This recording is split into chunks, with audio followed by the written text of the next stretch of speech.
So today, today's Thursday. So I'm making him walk out a little fast. My reins are pretty loose, except, I make him put his head down, and then I loosen up again. I'm gonna loosen him more just so you can see. So totally loose. His head's coming up a little bit, so I'm just making him put it down. So I like to walk out, and again, we're trying to go out faster than we came in, but he's pretty straight, and he's good keeping his head down on the loose rein. So today I gave him vision about an hour ago. I made sure he ate it. I checked his, hay bin. It was all gone.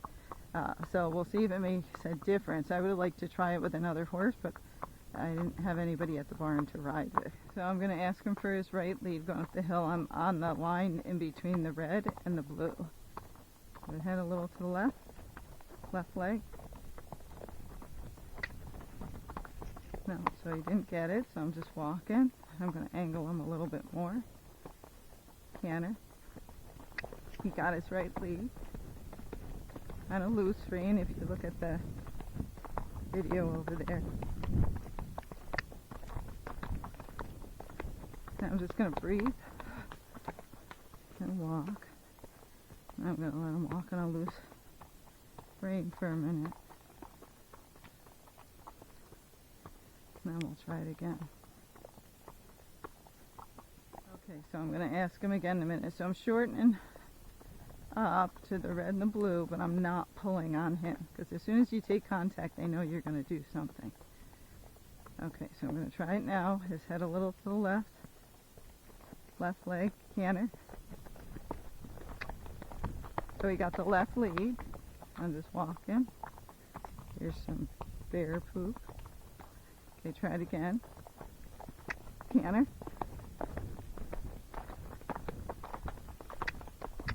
So I'm going in the middle because there's crevices on the side. So, and we fell apart. Not his fault. It's because of the footing. So we'll try it again. If you run them into it, they will usually gate. So it's best to come back to a walk and just try it again. Canter. Loose rein. Little tap because he's falling out of it. I'm going to breathe out, walk, let him walk for a little bit. Good boy. If you gallop up the whole hill, they're going to get more, oh, he just stopped on his own. Turning you into a dud. If you gallop up the whole hill and you're flying, it's just going to amp them up, so doesn't mean you can't ever do that, but you want to be able to canter and walk, and then sometimes canter the whole thing, sometimes walk the whole thing. So they're not expecting the same thing every time, because they repeat patterns. So if you get to a hill and you always gallop it, they're going to get to the bottom of that hill and start rearing up because they want to go. And what I'm doing is getting that right lead, because I want to make that lead as good as I can, and what better place to do it is out on the hills out here. Okay. And if he just stops, I'm going to reward him for stopping, because he always wants to go. So, of course, this is different with another horse. This is just by himself. Alright, good boy. So we're going to walk off. I'm going to stay relaxed. I'm not going to think about anything. And then when I get up to the turn, I'm going to pick up a little contact and ask for his right lead again. So my right leg is just supporting so he doesn't cut way over to the right. But out here you have to have their hind quarter go in the direction you want to go. So his hind quarter has to go to the right for me to ask him for that right lead.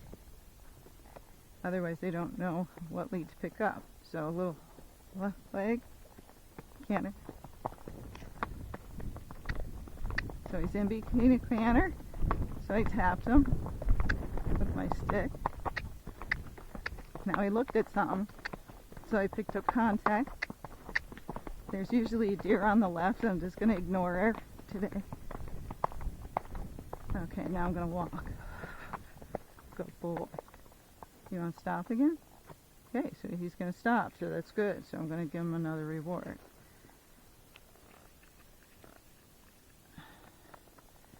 So the other day we cantered a lot to the right, and then we did to the left. So today I'm going to change it. So I cantered a bunch to the right. So now I'm just going to walk the rest of the way after this break. So he's still chewing. It takes a lot for a horse just to stand out here, especially the smart ones, because they know they could get eaten. The duller ones are kind of not always the smartest ones. So they don't know they could get eaten. They don't have part of that instinct, but the smart, faster ones usually do. So now I'm going to walk off while he's still standing here. Good boy. Now he got a little fast, so I'm going to breathe. Good boy.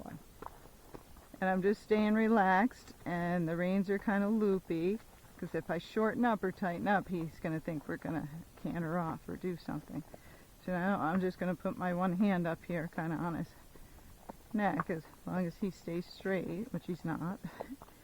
I'll just keep correcting him, but otherwise we're going to walk like this the whole way up to the road, and then we'll see if he gets antsy up there. We'll start our serpentine and our leg yield. But right now he's being a quarter horse, so that's good. So again, he's got to be able to do it by himself. Then we got to be able to do it with another horse, and then we start adding more horses into the group. Okay. These are herd animals, so alone by themselves they can be a little bit nervous if something comes up behind them, because they got no one else to protect them. In a group, the first horse is usually going to survive. The horses in the back, less likely. Those are the ones that get picked off. So sometimes the really smart ones, when you put them in the back, they get antsy. They want to be up front because they don't want to die, and they don't want something to eat them. So they got to learn, like, being in the back's okay, it's actually safe back here too. So ways to do that is, again, like the person ahead of you, you tell them, hey, walk like 20 more feet and then stop and wait for me. And then what I'm going to do in the meantime while they're walking away is I'm going to stop the horse, and I might feed him some grain or back him up or do something with him, right? And he was pretty good at that, but they don't like to see that other horse leaving. So if they see that other horse leaves, oh, so he just stopped on his own, so I'm going to let him stop. If they see that other horse leaving, do it on the other side too. That's going to freak them more out, right? While you're trying to hold the horse back, so that's not a good thing. But if you do it in stages, like I stop my horse, they walk 10, 20 more feet, then they stop, then the horse isn't as panicked, and then you try to, walk up there slowly as best as you can. And if the horse got too antsy, then the next time you do it, you don't have that horse go as far ahead. You might only go 10 feet, or if the horse won't tolerate that, maybe 5 feet. And then over time, you lengthen it out longer and longer. So the horse gets used to, hey, if that horse gets ahead, he always stops and waits for me, so I'm not going to be panicked. Okay, we're going to keep walking Tig. But this is good sign that he's trying to, like, hey, I want to stop. I want some food. I'm not panicked or anything, and I'm not in a rush to get home, because that's not really a great place to be. Okay, so I'm riding on the buckle. As long as he keeps his head straight, he's fine. If he's not, I'm just going to pick up the one rein and pull on it to straighten his head out again. And he actually almost stopped when I just pulled on him, so that's good. So now I'm going to pull on the right rein and just straighten him out. Oh, he stopped. Now, I didn't want him to stop, but he's trying, so I'm not going to, kick him or anything. Now I'm going to slowly just ask him to go again. Good boy. Okay, so because he's trying to do the right thing. He just doesn't know what that is yet. Okay, so so the other part with people we're going to have to do in stages. And when we hold them and stuff, you can't have a dead hold on them, because if you do, horse wants to get further away from you, wants to get with that other horse where there's comfort, because you're making him very uncomfortable. So we got to take, let go, or give him jobs to do, that'll slow him down and occupy him, so you don't run over that other horse without constantly holding him at all. But that's what he feels kind of when I rode with the other horse. He felt kind of like he was getting antsy, like Sundance used to get, and his gaits were all changing and jumping around. And you can stop again. And I can tell that's from, you know, he's being held too much, or the other horses, you know, he felt like they were going to run away. So all this is getting better. It's good to keep stopping. Where's the cookies, right? Sometimes there's cookies, sometimes there's not. Scratch. So again, if he gets home and you're walking and then he keeps stopping, don't get mad. Let him stop, give him a little scratch, treat, sit there for a couple of minutes, and then walk off, because you're trying to get him to listen to you and to go slow if you know, when you want to go slow. And that's much harder if I had someone up ahead of me and they, you know, started gating away. So it all comes with practice, but they can't get better at it if they don't practice it. So I think he's much better alone now. Now it's time to start, you know, and he was fine walking with the other horse. That was fine when he was going this speed. It was when he started gating that Tigger started getting amped up. So now we actually have to bring the gating back into it and get him used to gating behind the other horse without him thinking it's going to run away. So that means I'm going to have to, or you're going to have to control that other person, have a plan. They got to listen to you, on, you know, what you need to work on. And it gives people something to do, so it's better than just, you know, chit-chatting the whole time, not paying attention. So,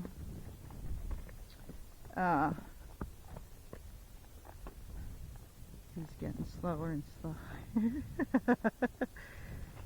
Now I'm going to give him a little reward, because now he's out here and he's not in a rush to go home at all, are you?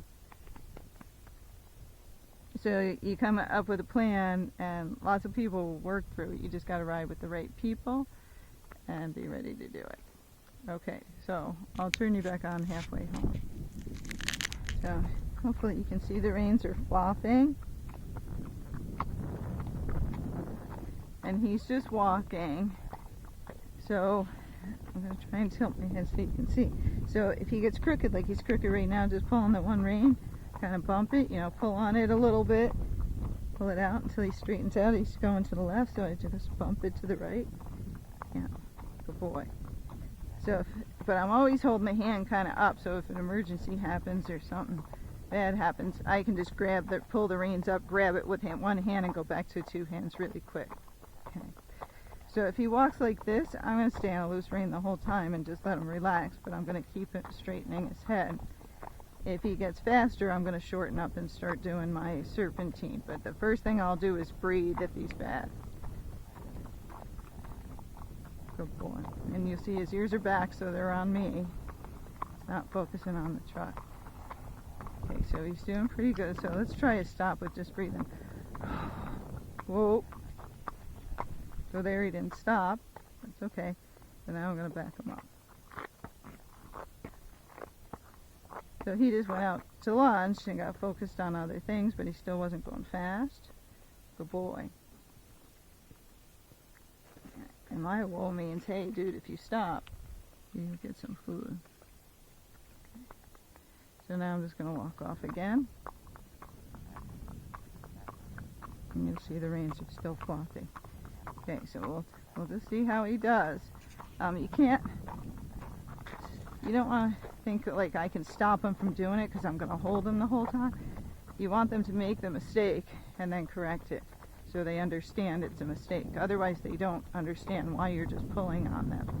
So he's got to make the mistake, then I'll serpentine or stop and back up, or leg yield or shoulder in. All those work well.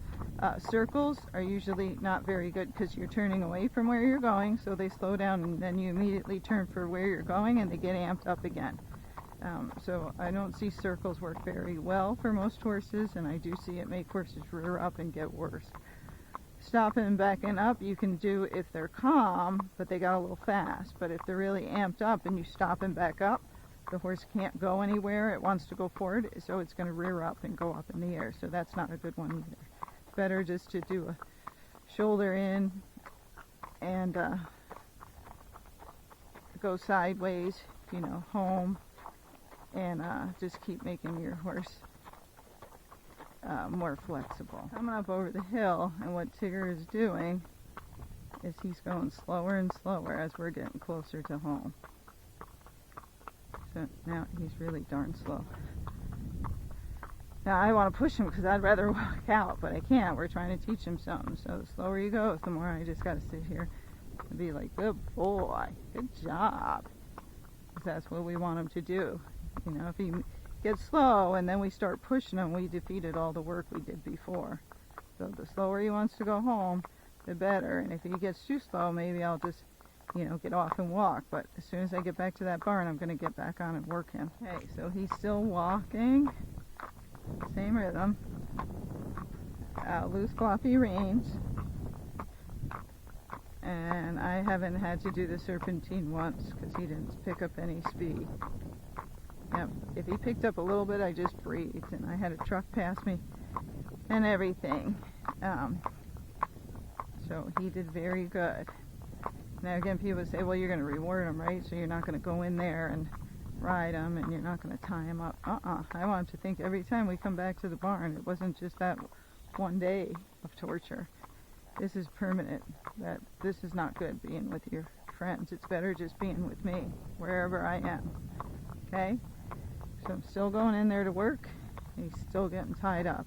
I've done videotaping, but this is hilarious. So there's the barn, and he stopped. He does not want to go back to the barn. Do ya? Good boy, right? Sure don't.